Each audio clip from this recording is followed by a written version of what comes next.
I trudged back from the surf, a soggy towel slung over my shoulder and a plastic shovel dangling from my hand, looking like the least menacing beachcomber alive. That's when I heard Susan's voice, sharp and piercing, cutting through the salty breeze. She was in full tirade, her neon green vest emblazoned with HOA President in block letters, her wide-brimmed hat flapping like a battle flag. She was laying into my wife, Claire, who lounged in our beach chair, flipping through a paperback, barely acknowledging Susan's lecture about our chairs breaching some arcane shoreline aesthetics directive. Our umbrella's slight tilt, apparently, was an affront to her vision of coastal perfection. Claire glanced up, her eyes lazy like a cat watching a storm roll in, while I slogged through the sand, stifling a grin. Susan clutched a clipboard in one hand, a measuring tape in the other, and had somehow corralled two strangers to stand behind her like half-hearted enforcers. One, a guy named Mike, looked like he'd been lured with promises of free beer and was already questioning his life choices. Before I could get a word in, Susan's voice hit a new octave, loud enough to startle the gulls. She declared us in violation, on probation for unauthorized lounging. Claire snorted and turned a page. I uttered one word, deed. Susan froze, her eyes widening like a cartoon villain caught mid-scheme. You could almost see the gears jamming in her head as she processed the challenge. Then, in a move so absurd it deserved a laugh track, she yanked out her phone and called the police, accusing us of disrupting coastal harmony. 3 minutes later, 2 officers pulled up, listened to her for maybe 15 seconds, then turned to me. I retrieved the deed from our cabin's lockbox, a pristine document with a gold seal. One officer read it, blinked, and said, "Ma'am, this man owns the entire beachfront. You've got no authority here." Susan went silent, her face a mask of stunned fury. But then, as if fueled by sheer delusion, she insisted that ownership didn't exempt us from her rules. Claire burst out laughing, nearly toppling her chair. Susan, now crimson, swore we'd hear from her legal counsel, likely her cousin who once skimmed a law textbook. Thus began the Great Beachfront War. It all started weeks earlier when Susan stormed up to our porch, clutching a laminated flyer, her glare fierce enough to sour the tide. No knock, just a proclamation. She was president of the Tideview Harmony HOA, and our tiki torches were a visual blight and a fire risk. I calmly explained that our cabin sat on a private half-mile stretch of sand, free from any HOA's grasp. She scoffed, brandishing a 1998 printout of community guidelines. I showed her the deed. She dismissed it, citing neighborhood essence. Claire offered her a glass of water. Susan declined, already seething. I figured it was a one-time annoyance, a bored retiree with too much time. I was dead wrong.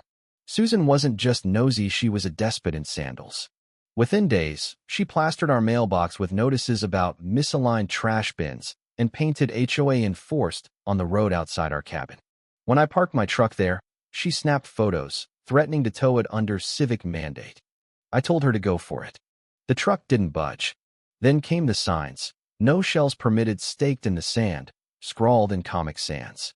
She installed sprinklers along the public path to our beach, claiming landscaping standards. They doused tourists like a malfunctioning water park. I shut off the valve. She accused me of sabotaging community enhancement. When I asked who funded it, she mumbled about an HOA fund with voluntary donations. I pressed, who donated? Silence. Her violations grew wilder. Fines for excessive sand disturbance, unapproved umbrella shades, even improper sunset observation. One day, an envelope arrived from the Shoreline Oversight Board, a Word document with a $75 fine. I decided to push back, not with anger, but with truth. My uncle had left me this land with a note. Keep it free, keep it untamed. I honored that. I'd rebuilt the cabin, maintained the dunes, and organized beach cleanups Susan never joined but claimed credit for online. When the police verified my deed, she pivoted, accusing me of illegal profiteering from my niece's 3-hour lemonade stand. I showed them the fire marshal's thank you note for our bonfire. Then, in a moment of pure drama, I planted a driftwood stick in the sand, tied the deed to it with a red ribbon, and told Susan if she could pull it out, she could rule the beach. She lunged, snapped the stick, and the deed stood firm. The officer smirked. 2 days later, a pamphlet slid under our Dora Dolphin stamped Tideview Harmony HOA welcome packet, demanding $437.29 quarterly and crab sighting logs. I laughed, but the gall of it stung. I dug deeper, finding my uncle's old parcel map. It showed our lot extended beyond the beach to the access path. Susan was trespassing every time she stepped foot on it. When she returned with her lackey's mic, reeking of cheap cologne, and grim-faced Linda, she declared our driftwood sign and marigold planters hostile landscaping. I showed the deed again. She called it spiritually irrelevant. I demanded legal proof of her HOA. She promised a document reckoning and stormed off. That night, I sipped a beer on the porch, realizing this wasn't about rules, it was about power. Susan craved control, and I had the law. Her next move was a binder of HOA statutes, a jumble of forum posts, and a sitcom screenshot. I countered with a county letter confirming no HOA existed. She gasped when I filed a trespass notice, but it didn't stop her. At 3 a.m., I woke to metal clanging. Susan, Mike, and Linda were installing a rusted gate across my path, labeled HOA members only. Susan claimed it was an emergency measure for community integrity. I snapped photos and called the sheriff. By morning, Deputy Harris arrived, cut the padlock, and toppled the gate, calling it his driveway. Susan's face was pure rage. I taped a cease and desist to the gatepost, warning of legal consequences. Undaunted, Susan staged a disciplinary hearing at the rec center, a mock tribunal with a flimsy podium. She listed charges: unauthorized barbecuing, excessive laughter.